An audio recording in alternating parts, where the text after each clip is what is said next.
Hi friends, welcome back to my channel Ajay talks. दोस्तों, सरकार ने पिछले साल नवंबर 2025 में 8वें वेतन आयोग का गठन किया।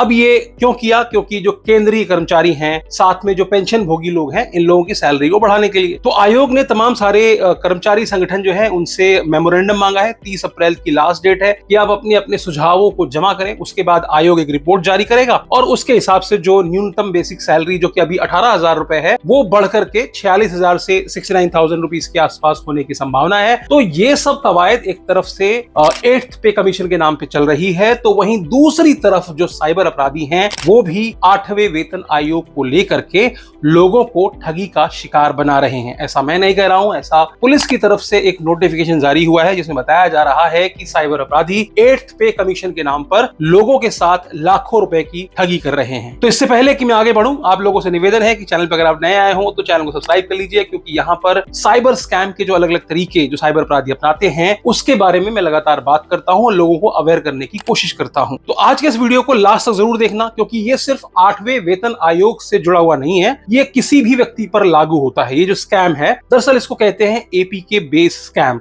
साइबर अपराधी क्या कर रहे हैं, इनके पास लगभग हर वर्ग का डेटा होता है। तो ये सरकारी कर्मचारियों का डेटा निकालते हैं, उनको व्हाट्सएप पर एक नोटिफिकेशन जा रहा है, एक मैसेज जा रहा है जिसमें उन्हें बताया जा रहा है कि 8वें वेतन आयोग की सिफारिशों को लागू करने के बाद आपकी सैलरी इतनी हो गई है और चेक करने के लिए यहां पर क्लिक करें। जैसे ही आप उस लिंक पर क्लिक करते हैं, आपके मोबाइल पर एक एप्लीकेशन इंस्टॉल हो जाती है जिसको कि एपीके फाइल कहते हैं। एपीके फाइल आपके मोबाइल में भेज जाती है जिसको कि आप गलती से इंस्टॉल कर लेते हैं। क्यों कर लेते हैं? क्योंकि आपको बताया गया है कि आपकी सैलरी इतनी हो गई। तो हर कोई उत्सुक होता है, सबको लग रहा है कि अखबारों में भी आजकल आता है कि 8th पे कमीशन को लेकर के सरकार ने ये कहा, अगले साल तक लागू हो जाएगा, 27 तक लागू हो जाएगा, 26 तक लागू। तो ये तमाम सारी जो खबरें आ रही हैं, उसी बीच साइबर अपराधी इन्हीं खबरों का फायदा उठाते हुए लोगों को ऐसा मैसेज भेज रहे हैं। जैसे ही आपने उस मैसेज पर दिए हुए लिंक पर क्लिक करके उस एप्लीकेशन को इंस्टॉल की, आपके मोबाइल को हैक कर लिया जाता है और उसके बाद आपके खाते को मिनटों के अंदर साफ कर दिया जाता है। यानी कि बैंक अकाउंट में सेंधमारी का ये नया तरीका है जो कि साइबर अपराधी अपना रहे हैं। वैसे तो यह नया स्कैम नहीं है, क्योंकि एपीके बेस्ड स्कैम लगातार कई सालों से सुनाई दे रहे हैं। हाल ही में खबर आई थी कि दिल्ली में ही नॉर्थ ईस्ट साइबर सेल ने जो है 2 लोगों को ऐसे गिरफ्तार किया था, जो मुंबई से गिरफ्तार किया था, जिन्होंने बीएसईएस का अधिकारी बनकर के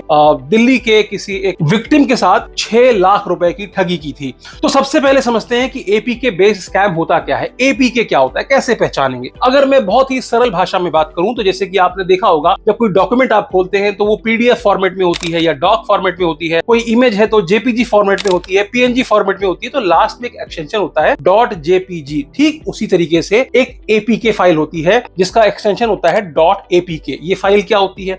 दरअसल ये फाइल जो होती है वो किसी भी मोबाइल एप्लीकेशन का रॉ फॉर्मेट होता है जिसको कि आप आसानी से अपने मोबाइल पर इंस्टॉल कर सकते हैं। तो आमतौर पर हम क्या करते हैं, किसी भी एप्लीकेशन को इंस्टॉल करने के लिए हम गूगल प्ले स्टोर पे जाते हैं, लेकिन दूसरा तरीका ये होता है कि एपीके यानी कि एंड्रॉइड पैकेज किट, इसको आप डायरेक्टली भी अपने मोबाइल पर इंस्टॉल कर सकते हैं। आपने अक्सर देखा होगा कि जितनी भी अनऑथराइज्ड गेमिंग वेबसाइट्स हैं वो सारी की सारी एपीके फॉर्मेट में मौजूद होती हैं, क्योंकि गूगल प्ले स्टोर पर पॉलिसी के तहत उनको नहीं डाला जा सकता है। तो इसी तरीके से ठगने वाली जितनी भी एपीके फाइल्स होती हैं उनको साइबर अपराधी सीधे किसी लिंक पर होस्ट करते हैं और वो लिंक आपको एसएमएस के माध्यम से, ईमेल के माध्यम से, व्हाट्सएप के माध्यम से या टेलीग्राम के माध्यम से पहुंचाई जाती है ताकि आप उसको इंस्टॉल करें। और वहां पर कोई भी बैलेंस, चेक एंड बैलेंस नहीं होता गूगल प्ले स्टोर का, या बीच में ऐसा कोई मीडिएटर नहीं होता जो ये चेक करे कि ये आपके लिए हार्मफुल है या नहीं है। बावजूद इसके जब आप उसको इंस्टॉल कर रहे होते हैं तब भी एक वार्निंग आती है कि ये आपके फोन के लिए हानिकारक हो सकता है। बावजूद इसके, चूंकि या तो कोई एक अर्जेंसी आपके सामने होती है या कोई लालच आपके सामने डाला जाता है, रिवॉर्ड जैसा लालच डाला जाता है, जिसकी वजह से आप उस ऐप को इंस्टॉल कर लेते हैं और उसके बाद आपका बैंक अकाउंट मिनटों में खाली हो जाता है। लेकिन ऐसा तो नहीं है कि आपको कोई भी रैंडम आदमी अपना मैसेज भेज करके कहेगा कि भाई साहब ये इंस्टॉल कर लीजिए, तो आप इंस्टॉल कर लोगे। तो कई अलग अलग तरीके हैं जो इस मॉडस ऑपरेंडी के तहत आप तक साइबर अपराधी पहुंच करके इस ऐप को आप तक भेज देते हैं। तो आगे वीडियो में हम जानेंगे कि वो कौन से पैतरे हैं जिनसे आपको बच के रहना है। और दूसरा, अगर इस तरह की जो एप्स है वो अगर आपके मोबाइल पे इंस्टॉल हो गई है तो उसके लिए आप क्या कर सकते हैं और किस तरह से ये एप्स आपके लिए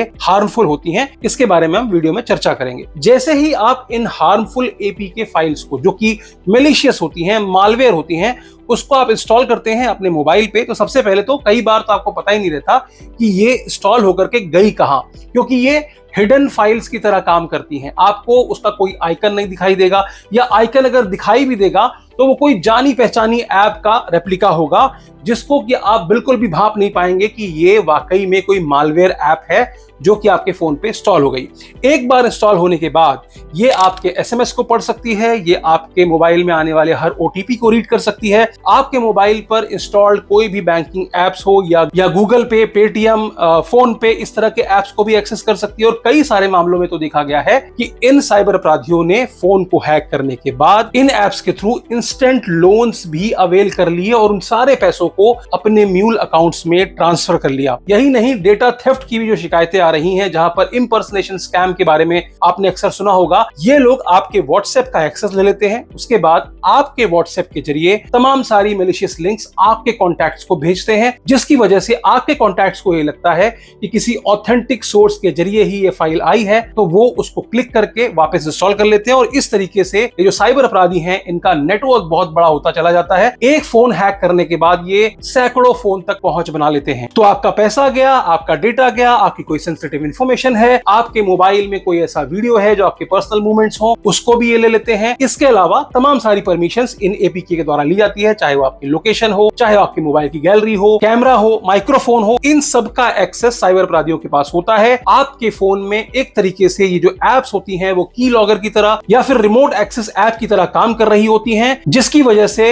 रेपुटेशन डैमेज होने की बहुत ज्यादा संभावनाएं होती है, क्योंकि वो आपकी पर्सनल चीजों को निकाल करके उनके पास आपके कॉन्टैक्ट्स हैं, उनको भेजने के नाम पर वो आपको ब्लैकमेल भी कर सकते हैं और ब्लैकमेल करके आपसे पैसे की उगाही कर सकते हैं। एक और चीज होती है रैंसमवेयर, आपने अक्सर सुना होगा। उसमें वो क्या करते हैं कि आपके जो मोबाइल का जितना भी डेटा है, मान लीजिए बहुत इंपॉर्टेंट डेटा था, उन सब को वो इनक्रिप्ट कर देते हैं और डिक्रिप्ट करने के नाम पर वो पैसों की डिमांड भी कर सकते हैं। तो एक तरीके से आपके पूरे मोबाइल का जो कंट्रोल है वो आपके पास से हट जाता है और उन तक पहुंच जाता है। अक्सर हमने शिकायतें देखी हैं, अक्सर हमने न्यूज देखी है कि हमने तो ओटीपी दिया ही नहीं था, बावजूद इसके हमारे पैसे चले गए। कारण यही है कि कई बार आप कोई मोबाइल गेम ऐसा इंस्टॉल कर लेते हैं पैसों की लालच में, उसके साथ में इस तरह का मालवेयर ऐप आपके मोबाइल में इंस्टॉल हो जाता है, जो कि साइलेंटली आपके फोन को मॉनिटर कर रहे होते हैं साइबर अपराधी। और जिस समय आप गेम खेल रहे हैं, आपने तो गेम के लिए किया था, आप गेम को अनइंस्टॉल भी कर दें तो भी ये एप्स आपके सिस्टम में होते हैं। कोई स्टेट ऑफ अर्जेंसी क्रिएट करना, आपको ऐसा कोई कारण बता देना जिसकी वजह से आपको लगे कि यार मुझे तुरंत इस लिंक पे क्लिक करना ही पड़ेगा वरना मेरा कोई नुकसान हो जाएगा। तो हाल के दिनों में जो रिपोर्ट हुए जो मामले हैं, उससे मैंने इसको कैटेगराइज किया है, तो उसको समझने की कोशिश करते हैं। पहला,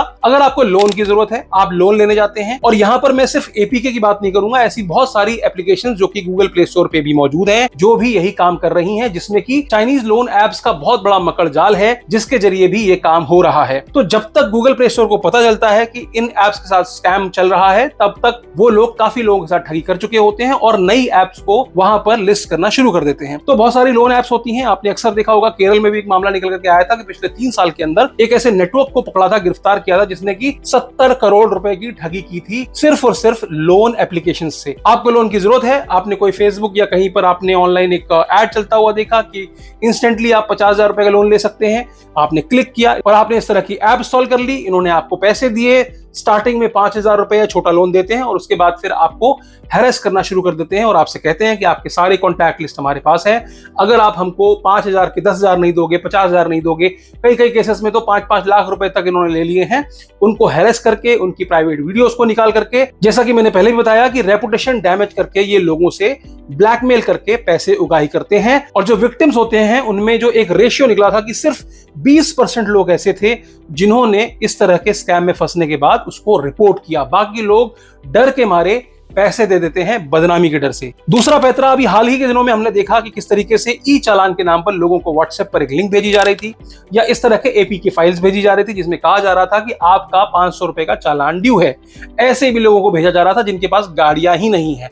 कई बार ये टारगेटेड अटैक होते हैं, गाड़ियों का नंबर भी इनके पास होता है और वो आपको बाकायदा गाड़ी के नंबर के साथ एक मैसेज भेजते हैं कि आपकी गाड़ी का चालान ड्यू है, यहां पर क्लिक करके उसको पे करें। जैसे ही आप क्लिक करते हैं, वापस आप उन्हीं एप्स तक पहुंचते हैं और आपका अकाउंट साफ हो जाता है। शादी ब्याह का सीजन शुरू हो चुका है, ऐसे में साइबर अपराधी क्या करते हैं, शादी का एक कार्ड बनाते हैं, इनविटेशन कार्ड बनाते हैं और बाकायदा उसका नाम रखते हैं शादी इनविटेशन .apk और आपको आपके किसी रिश्तेदार से या अननोन नंबर से आपको फाइल आती है। आपको लगता है कि शायद किसी ने आपको शादी का इनविटेशन भेजा है। जैसे ही आप उस शादी के इनविटेशन को एक्सेप्ट करते हैं और उस एपीके को इंस्टॉल करते हैं, आपके खाते से पैसे साफ हो जाते हैं। साथ ही आपके जितने भी रिश्तेदार हैं उन तक भी वो शादी का इनविटेशन या न्यू ईयर का इनविटेशन हो सकता है, या क्रिसमस का हो सकता है, होली दिवाली का हो सकता है, या बर्थडे का हो सकता है, इस तरह के किसी भी इवेंट को शामिल करके ये साइबर अपराधी लोगों को टारगेट करते हैं। अगला तरीका है किसी गवर्नमेंट स्कीम का फायदा देने के लिए लोगों को मैसेज करना, उनको बताना कि आप गवर्नमेंट की फला फला स्कीम के तहत एलिजिबल हैं और आपको ये एप्लीकेशन इंस्टॉल करके अपने डिटेल्स फिल करनी है। जैसे ही आप फिल करेंगे आपको इतना पैसा मिल जाएगा या इस सुविधा का लाभ मिल जाएगा। ऐसी तमाम सारी जो स्कीम्स हैं उनका नाम इस्तेमाल करके लोगों तक इस तरह के एपीके को डिस्ट्रीब्यूट किया जा रहा है। अब मान लीजिए कि आपका कोई इलेक्ट्रॉनिक अप्लायंस है, मान लीजिए एलजी का एसी है, वो खराब हो गया है, आपको उसकी कंप्लेंट दर्ज करानी है, या आपको अपने क्रेडिट कार्ड की लिमिट बढ़वानी है, या मान लीजिए आपने किसी रेस्टोरेंट से खाना मंगाया था, वो खाना आप तक नहीं पहुंचा और आप उसको संपर्क करना चाहते हैं, या आप बस या ट्रेन की टिकट को कैंसिल कराना चाहते हैं। तो ऐसे में आप क्या करेंगे? आप सबसे पहले गूगल में पहुंचते हैं, वहां जाके टाइप करते हैं कि एलजी कस्टमर केयर नंबर। जैसे ही आप वो सर्च करते हैं बहुत सारे सर्च रिजल्ट आपके सामने आ जाते हैं। या आमतौर पर कई बार ऐसा भी होता है कि इन बड़े ब्रांड्स के सोशल मीडिया पेजेस पे जाकर के आप अपना नंबर छोड़ करके आ जाते हैं कि भाई साहब मेरे साथ ये प्रॉब्लम हो रही है, कृपया मुझे कांटेक्ट करें। ऐसे मौके पर क्या होता है, जैसे ही आप उन नंबर्स पे कांटेक्ट करते हैं या अपना नंबर वहां पर छोड़ करके आते हैं, आपको सामने से कौन कांटेक्ट करता है? स्कैमर कांटेक्ट करता है, उस कंपनी का रिप्रेजेंटेटिव बनकर। तो गूगल में सर्च करने के बाद मिला हुआ नंबर जरूरी नहीं है कि वो उस ब्रांड का ही हो। स्कैमर भी अपने नंबर्स को एसईओ के तहत ऊपर लेकर के आ जाते हैं, जिसकी वजह से जब क्लिक करते हैं, आप उन नंबर्स पे कॉल करते हैं, तो सामने वाला बंदा उस ब्रांड का रिप्रेजेंटेटिव बन के आपसे बात करता है और कहता है कि जी हाँ, हम आपकी हेल्प करेंगे। इसके लिए आपको क्या करना पड़ेगा? आपके व्हाट्सएप पर मैं कुछ जरूरी चीजें भेज रहा हूं, आप उनको देखिए, वहां पर फॉर्म फिल कर दीजिए, उसके बाद हमारा एग्जीक्यूटिव आपको विजिट कर लेगा। अब चूंकि आप इस भरोसे में होते हैं कि वो उक्त ब्रांड का या उक्त रेस्टोरेंट का या आईआरसीटीसी से आपका संपर्क हुआ है, तो आप बिना शक किए ही उन लिंक्स पे क्लिक कर देते हैं, उस एपीके को डाउनलोड कर लेते हैं और वहां से फिर ठगी का शिकार बन जाते हैं। जो अगला तरीका होता है उसमें साइबर अपराधी केवाईसी के नाम का इस्तेमाल करते हैं। अक्सर आपको एक मैसेज आता है कि भैया आपका या तो आईजीएल गैस कनेक्शन है उसकी जो आपकी केवाईसी करानी है, या बैंक अकाउंट की केवाईसी करानी है, या क्रेडिट कार्ड की केवाईसी करानी है। इस तरीके से केवाईसी के नाम पर आपको एक लिंक भेजी जाती है। आपको कहा जाता है कि अगर आपने अभी के अभी केवाईसी नहीं कराई तो आपका बैंक अकाउंट या क्रेडिट कार्ड डिसकंटिन्यू कर दिया जाएगा। ऐसी अर्जेंसी क्रिएट करने के बाद आपको एक मैसेज उस मलिशियस एपीके के साथ भेजी जाती है, जिस पर क्लिक करने के बाद आपका बैंक अकाउंट साफ कर दिया जाता है। इसके अलावा एक होता है लालच फैक्टर, जिसके तहत ये साइबर अपराधी आपको व्हाट्सएप पर मैसेज करते हैं कि भैया फला फला कैशबैक है, इसको क्लेम कर लीजिए, या फिर कोई गेमिंग ऐप बताई जाती है कि इसमें आप ज्वाइन करते ही इतने रुपए का बोनस प्राप्त कर सकते हैं, या फिर बहुत सारे प्रीपेड टास्क स्कैम आजकल आप देखते हैं जहां पर आपको कोई पर्टिकुलर टास्क दिया जाता है, उस टास्क के बेसिस पे आपको पैसे दिए जाएंगे, या फिर कोई वर्क फ्रॉम होम के नाम पर कोई जॉब। इस तरह के लिक्विडिटी ऑफर्स के साथ में ये साइबर अपराधी आपको अप्रोच करते हैं और वहां पर भी एपीके फाइल ही आपको भेजी जाती है। कोरियर ट्रैकिंग के नाम पर भी इस तरह का स्कैम चल रहा है, जहां साइबर अपराधी आपको किसी भी रैंडम नंबर के साथ में एक ट्रैकिंग लिंक प्रोवाइड करते हैं, एक एपीके फाइल प्रोवाइड करते हैं, जिसमें कहते हैं कि आपका कोरियर आज डिलीवर होने वाला है, अपने स्टेटस को जानने के लिए यहां पर क्लिक करें। आपके दिमाग में आता है कि यार मैंने तो कोई कोरियर मंगाया ही नहीं था, या मान लीजिए आने वाला भी होता है तो भी आप सोचते हो, कौतूहलवश आप उस लिंक पे क्लिक कर लेते हो और ऐसी ही एपीके फाइल को डाउनलोड करने के बाद आपके बैंक अकाउंट को साफ कर दिया जाता है। जो अगला और आखिरी पैतरा है वो इवेंट बेस्ड स्कैम होता है, जिसमें कि अक्सर साइबर अपराधी जो होते हैं वो तरह तरह के इवेंट्स का इस्तेमाल करते हैं। जैसे कि जब 5G इंट्रोड्यूस हुआ था उस समय बहुत सारे लोगों को इस तरह के मैसेज भेजे गए कि आपका फोन डिस्कनेक्ट कर दिया जाएगा वरना आप 5G में अपग्रेड कर लीजिए। या फिर एसआईआर के नाम पर लोगों को अप्रोच किया जा रहा था कि एसआईआर करने के लिए आप इस लिंक पर क्लिक करें, अपनी इंफॉर्मेशन भरें, वरना आपका वोटर आईडी कार्ड डिलीट कर दिया जाएगा। फिर पैन कार्ड को आधार कार्ड से जोड़ने के नाम पर, या इनकम टैक्स का रिफंड प्राप्त करने के नाम पर, या ऐसे तमाम, जैसे कि अयोध्या में राम मंदिर का जो प्रोग्राम हुआ था उस समय उसके इन्विटेशन के नाम पर एक लिंक भेजी गई थी। कई बार प्रसाद के नाम पर लिंक भेजी जाती है, आईपीएल के किसी मैच की फ्री टिकट के नाम पर, या इस तरह की किसी भी पर्टिकुलर इवेंट जो घटना घटित हो रही है उस पर साइबर अपराधी की बेहद पैनी नजर होती है। जैसे कि 8th पे कमीशन, जिस पर ये पूरा वीडियो स्टार्ट किया था मैंने, कि 8th पे कमीशन आने वाला है, साइबर अपराधियों को पता है, तो उन्होंने अभी से लोगों को टारगेट करना शुरू कर दिया है। तो आपको क्या करना है? सबसे पहले तो किसी भी ऐसी फाइल को जो कि .apk एक्सटेंशन के साथ में आती है उसको मत डाउनलोड कीजिए जब तक कि आपको नहीं पता है कि भैया ये जेन्युइन सोर्स से आ रही है या नहीं आ रही है। हमेशा किसी भी ऐप को इंस्टॉल करने के लिए गूगल प्ले स्टोर का ही इस्तेमाल कीजिए। अपने फोन में एक अच्छा एंटीवायरस रखिए और गूगल प्ले स्टोर से भी किसी भी ऐप को इंस्टॉल करने से पहले उसकी रेटिंग एंड रिव्यूज जरूर चेक कर लीजिए। हालांकि वहां पे भी बहुत सारे पेड रिव्यूज होते हैं, बट आप नेगेटिव जाकर के जरूर चेक कीजिए। वहां पर आपको कहीं ना कहीं आइडिया लग जाएगा कि ये ऐप किस तरह से काम कर रही है। उसकी परमिशन चेक कीजिए, किस तरह की परमिशन वो आपके फोन की ले रही है। वैसे तो ज्यादातर जो एप्स होती हैं वो आजकल लगभग सारी परमिशन ले ही लेती हैं। तो अब सवाल ये उठता है कि अगर आपने इस तरह के किसी मलिशियस ऐप को इंस्टॉल कर लिया है जाने अनजाने में, किसी भी पैतरे में फंस करके, तो आपको क्या करना है? सबसे पहला और जरूरी काम ये करना है कि अपने फोन को वाईफाई या फिर सिम के नेटवर्क से डिस्कनेक्ट करना है। कई मौकों पर ऐसा देखा गया है कि जैसे ही इन ऐप्स को इंस्टॉल किया जाता है आपका फोन हैंग हो जाता है, आप कुछ कर ही नहीं सकते। तब आप बोलेंगे भैया मैं वाईफाई कैसे डिस्कनेक्ट करूं या फिर फोन का डेटा कैसे डिस्कनेक्ट करूं? तो भैया स्विच ऑफ कर दो। फोन को स्विच ऑफ करने के बाद अपने वाईफाई राउटर को ऑफ करो, उसके बाद फोन से सिम कार्ड निकाल लो और निकालने के बाद तब आप अपने फोन को स्विच ऑन कीजिए। सबसे पहली चीज यही है कि आपको अपने फोन को डेटा से डिस्कनेक्ट करना है। सेकंड चीज क्या है कि अगर आपको पता है कि आपने कौन सी ऐप इंस्टॉल की है तो उस ऐप को तुरंत अनइंस्टॉल करने के बाद उसको डिलीट कर दीजिए। तीसरी चीज है कि सभी अपने बैंकिंग एप्स हो या जीमेल हो या जो भी आपने अपने पिन रखे हैं वो सारे पिन को चेंज कीजिए। इसके अलावा अपने बैंक को अप्रोच कीजिए, अपने बैंक अकाउंट को फ्रीज कराइए कि भाई साहब मुझे ऐसा डर है कि मेरे बैंक अकाउंट से पैसे निकल जाएंगे, तो फिलहाल मेरे बैंक अकाउंट को फ्रीज कर दिया जाए। क्रेडिट कार्ड को भी डीएक्टिवेट करा लीजिए अगर आपको पता हो कि हाँ मेरा क्रेडिट कार्ड का इंफॉर्मेशन जो है वो चोरी हो सकता है क्योंकि मैंने एक ऐसी ऐप को डाउनलोड किया था। इसके बाद अपने फोन में एक अच्छे से एंटीवायरस को रखिए और अपने पूरे फोन को स्कैन कीजिए। डेटा जरूरी नहीं है और अगर आप अपने फोन को रीसेट कर सकते हैं तो कृपया अपने फोन को फैक्ट्री रीसेट कर लीजिए, जिससे कि इस तरह की कोई भी ऐप अगर वो हिडन भी है तो वो हट जाएगी। या फिर CERT इनके साइबर स्वच्छता केंद्र इनिशिएटिव के तहत आने वाले एक प्ले स्टोर की इस एप्लीकेशन को जरूर डाउनलोड कीजिए जिसका नाम है ई-स्कैन बॉट रिमूवल टूल। इस टूल से अगर आप अपने फोन को स्कैन करते हैं तो किसी भी तरह का मालवेयर या जो भी वायरसेस हैं, इस तरह की जो एपीकेस होती हैं या बॉट होते हैं, उनको आप आसानी से डिटेक्ट कर सकते हैं और उसको डिलीट कर सकते हैं। और अगर इस तरह के ऐप को इंस्टॉल करने के बाद आपके साथ कोई फाइनेंशियल ठगी हो जाती है तो आपको क्या करना है? 1930 पे कॉल करना है या cybercrime.gov.in पे करके अपनी कंप्लेंट को दर्ज कराना है। तो आज के वीडियो में सिर्फ इतना ही। फिर मिलेंगे किसी और वीडियो में। वीडियो अच्छी लगी हो तो लाइक कर दीजिएगा, चैनल पर नए हो तो सब्सक्राइब करते हुए जाइएगा। और सबसे इंपॉर्टेंट ये है अपने दोस्तों और रिश्तेदारों तक इस तरह की अवेयरनेस को पहुंचाना। तो इस वीडियो को ज्यादा से ज्यादा लोगों तक शेयर कर दीजिएगा ताकि वो भी इस तरह के किसी संभावित स्कैम से बच सके। अंत में एक ही बात कहूंगा, हंसते रहिए, मुस्कुराते रहिए और साइबर अपराधों से सुरक्षित रहिए। धन्यवाद।